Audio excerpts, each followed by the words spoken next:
Okay, so you talked about playing Cole in True Detective and that you were protected from his dark excesses, let's say, by your faith. Why did that provide you with, in what way did that provide you with protection? It's a striking thing to say, especially given his attitude is Mephistophelian. There's a character in Goethe's Faust, Mephistopheles, who's Satan himself, and his essential credo is that everything that lives should perish because of the sin of its existence, essentially. And so that's Cole in a nutshell, right? Yeah. And it's a logically tenable argument, but it's one that needs to be rejected holistically. I shouldn't use that word. I hate that word, but you don't reject that argument rationally because it's a rationally tenable argument. You have to reject it with your whole being instead and say, well, despite this, I'm going to live, and I'm going to try to live in an appropriate manner. Yes. But you said your faith protected you from Cole.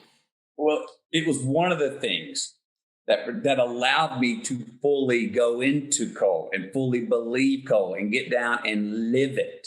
And look at the world through that lens. Right. I had already had a few year run of my life where I was quite agnostic. My agnosticism was not about trying to prove the disbelief of God's existence. My agnosticism was about me going, you sure have been letting yourself off the hook, McConaughey, Mr. Fatalist. Oh, I'll forgive you again because you're being a repeat offender and I'm kind of tired of it. Put your damn hands on the wheel, man. Talking to myself. You're driving here and quit going to this. I can pray and be forgiven, but you're repeat offending. Cut it out. I had gone through a few years earlier in my life of agnosticism where I was not so much trying to prove a non-existence of God as I was trying to have more self-reliance and self-determination on myself because I'd been letting myself off the hook. And how was that related to the agnosticism, do you think? Because you put those together in the way that you're relating this story. Well, I needed to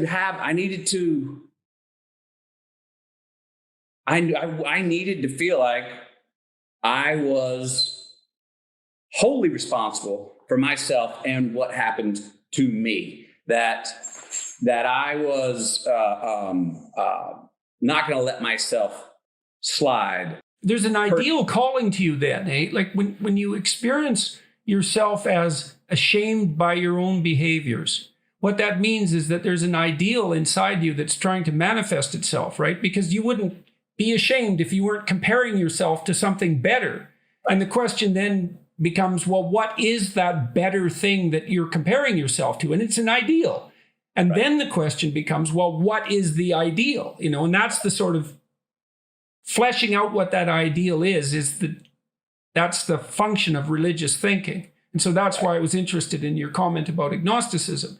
In Revelation, in the book of Revelation, Christ comes back as a judge.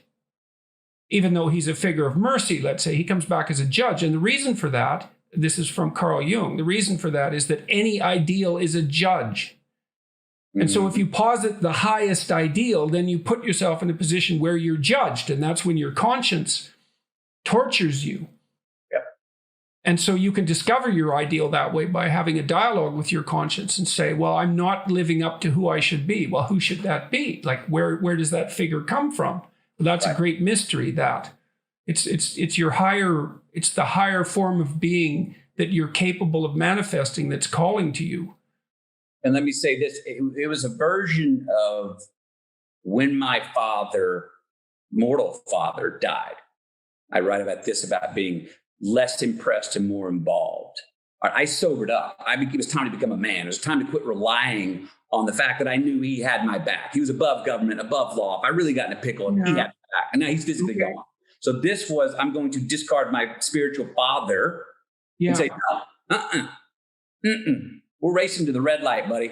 That's all it is. So what are you doing while it's here? There's one play and you go until you die and that's it. So what are you going to do? Don't be let yourself off the hook thinking, well, there may be life after this. Stop it.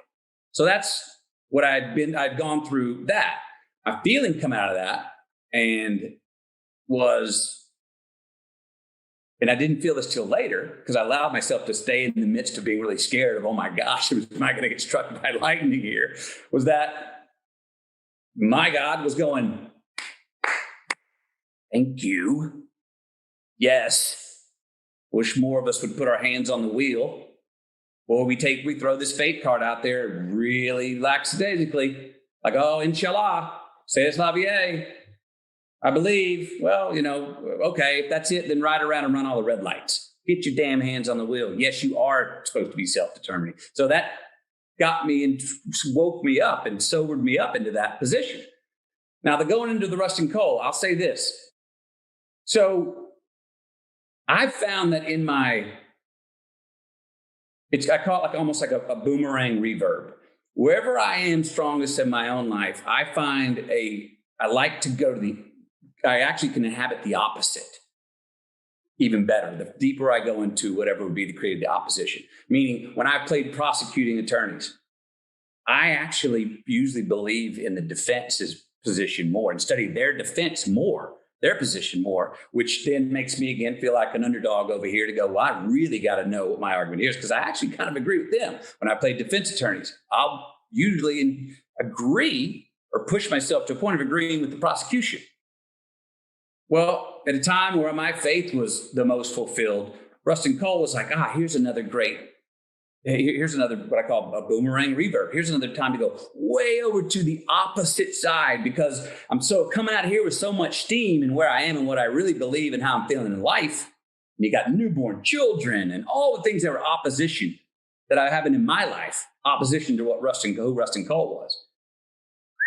That was, I don't know why that is, but I look back and I have had a consistency of that, of wherever I am in my life. Sometimes I'll lay in and go play a character that I'm calling, but I'm also feeling like I'm drawing something. Well, now that you're so secure here, let's test it. Let's go all the way to the other side, because over there, here's what I'm saying, because I feel so strong in the position, say at that time with my faith, now I have the strength to go inhabit somebody over there that is on the opposite side, and not have to keep my eyes open to make sure the door's open. I can trust that the door can be shut, and I'll still be there when I'm done with this. I'm still there. It's still happening. You don't have to see it, because I don't want to see it. If I'm peeking over there going, hey, are we okay, God? Are we okay with what I'm saying and doing here? No. Well, now I'm half-assing it. Now I'm not really inhabiting the part. I'm playing Rustin Cole going, I believe everything he says. I actually thought Rustin Cole was hilarious, which you probably would now understand by I've laughed at 2 comments that from things that you said about the other people that spoke like Rustin Cole. Yeah, well, things can be dark enough so that the immediate response to them can be laughter. Yeah. So that may help explain what you're asking, but I don't know why that is. I don't know why that is for me. It's not a straightforward thing to sort out.